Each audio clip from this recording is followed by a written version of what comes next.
Hello everyone, बात करते हैं आज की खबर के बारे में। जैसे कि हम देखेंगे आगे की खबर जो है वो किस मामले को लेकर है। तो आज की जो खबर है वो तुर्की में जो विपक्षी नेता को लेकर जो भी जो भी विरोध प्रदर्शन जो चल रहे हैं उसके बारे में हम बात करेंगे। तो सबसे पहले हम देखते हैं कि मतलब ये जो है वो क्या हुआ है। तो तुर्की की जो है वो अपीली अदालत ने मुख्य विपक्षी नेता 2023 के जो कांग्रेस के जो विपक्षी दल के नेता थे उनको जो है वो रद्द कर दिया है। और ये फैसला सुनाया गया है जिससे जो मौजूदा नेता हैं ओजुगर ओंजोल उनको वो जो है सत्ता से जो वो बाहर हो गए हैं, उनको सत्ता से बाहर कर दिया गया है। इसी के साथ इसमें जो फैसले का असर ये रहा है कि इसमें जो पूर्व नेता थे केमल किलिक डार्गलू को जो है वो उनके पद से हटा दिया गया है। इसके बाद हम आगे देखेंगे कि इस फैसले की जो है वो राजनीतिक प्रक्रियाएं जो क्या रही हैं और इसी के साथ इसके आर्थिक प्रभाव क्या रहे हैं, इसके बारे में हम बात करेंगे। तो सबसे पहले हम देखते हैं इसकी राजनीतिक प्रतिक्रिया के बारे में। तो ओजुगर ओजोल जो हैं उन्होंने पार्टी में जो है वो रहने की कसम खाई है और इसी के साथ उन्होंने मतलब इस फैसले को लेकर न्यायपालिका पर भी जो है वो पार्टी के खिलाफ तख्तापलट करने की कोशिश का आरोप जो है वो ओजुगर ओंजोल यानी कि जो विपक्षी नेता हैं, दल के नेता हैं, उन्होंने जो है वो लगाया है। इसी के साथ हम देखेंगे कि इस घोषणा के बाद यानी कि इस फैसले के आने के बाद हज़ारों की तादाद में जो है वो हज़ारों की तादाद में समर्थक जो हैं वो इस फैसले के खिलाफ विरोध प्रदर्शन में लगातार लगे हुए हैं, जिसकी वजह से वो CHC मुख्यालय के बाहर जो है वो जमा हो गए हैं और वहीं उसके बाहर ही जमा रहकर जो है वो मतलब लगातार विरोध प्रदर्शन अपना दिखा रहे हैं, अपना विरोध जो है वो इस फैसलों के लेकर जता रहे हैं। इसके बाद देखेंगे हम इस फैसले को लेकर जो है वो वित्तीय प्रभाव क्या रहे हैं, यानी कि फाइनेंशियली इस पर क्या असर जो ये डालेंगे। तो इसके बारे में अगर हम देखें तो अदालत के फैसले के बाद बोर्सा इस्तांबुल के जो सूचकांक थे उसमें जो है वो 6% की गिरावट देखी गई है। इसी के साथ जो तुर्की के बॉन्ड हैं इनमें भी जो है वो काफ़ी बड़ी तादाद में जो है वो गिरावट देखी गई है। इसके बाद हम देखेंगे कि इसके विपक्ष पर जो है वो न्यायिक प्रभाव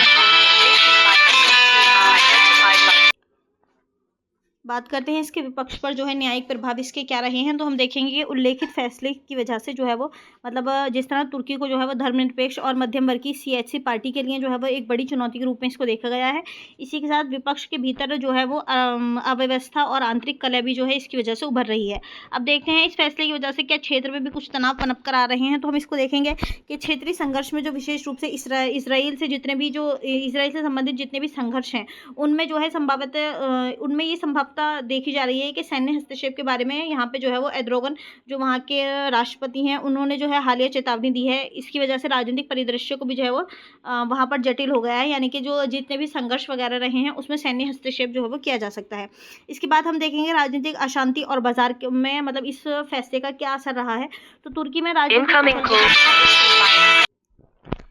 देखेंगे किस तरह क्षेत्रीय तनाव को भी जो है वो इसमें दिखाया गया है। तो क्षेत्रीय संघर्ष के तौर पर अगर हम इसमें देखें तो क्षेत्रीय संघर्षों में जो है विशेष रूप से इजराइल में जितने भी मतलब इजराइल से संबंधित जो भी संघर्ष हैं उसमें सैन्य हस्तक्षेप के बारे में जो है वो बताया जा रहा है। इसी के साथ राजनीतिक अशांति और बाजार की अगर हम बात करें तो तुर्की में राजनीतिक उथल पुथल जो है वो इसकी वजह से देखने को मिल रही है। इसी के साथ ये भी बताया जा रहा है कि राजनीतिक हस्ती के खिलाफ जो है वो हाल ही में एक बड़ी राजनीतिक हस्ती के खिलाफ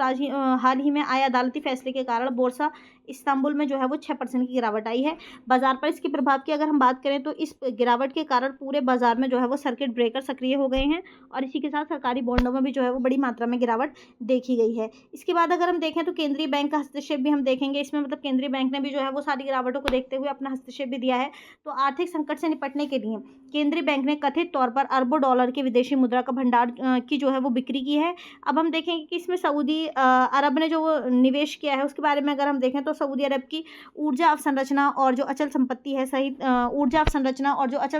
संपत्ति सहित लगभग 35 अरब डॉलर की संपत्ति को बेचने की योजना जो है वो बना रही है। इसके बाद हम देखेंगे कि भारत के संदर्भ में क्या मतलब लोकतंत्र वहाँ पर जो लोकतंत्र को लेकर एक लोकतांत्रिक देश में विपक्ष को लेकर जो भी विरोध प्रदर्शन चल रहे हैं या जो भी अदालती फैसला है इसका भारत के संदर्भ में अगर हम देखें तो हम देखेंगे भारत भी जो है वो एक लोकतांत्रिक देश है और लोकतंत्र के देश के लिए जो है वो मतलब विपक्ष की भूमिका का मजबूत और सरकार को से सवाल करना और इसी के साथ सरकार के फैसलों में अपना मतलब नियंत्रण स्थापित करना भी जो है वो विपक्ष का एक महत्वपूर्ण कार्य रहा है। तो अगर भारतीय संदर्भ में हम इसको देखें तो जिस तरह ये अदालती फैसले आए हैं इसके बाद हम कह सकते हैं कि कहीं ना कहीं डेमोक्रेटिक कंट्रीज़ पर जो है वो इसका असर देखने को मिलेगा। अब हम अगर इस पूरी खबर के निष्कर्ष की अगर हम बात करें तो जो भी तुर्की में विपक्ष को लेकर जो भी लड़ाई झगड़े मतलब विरोध प्रदर्शन जो चल रहे हैं अंततः इसका असर जो है वो लोकतंत्र के लिए खतरनाक साबित हो सकता है।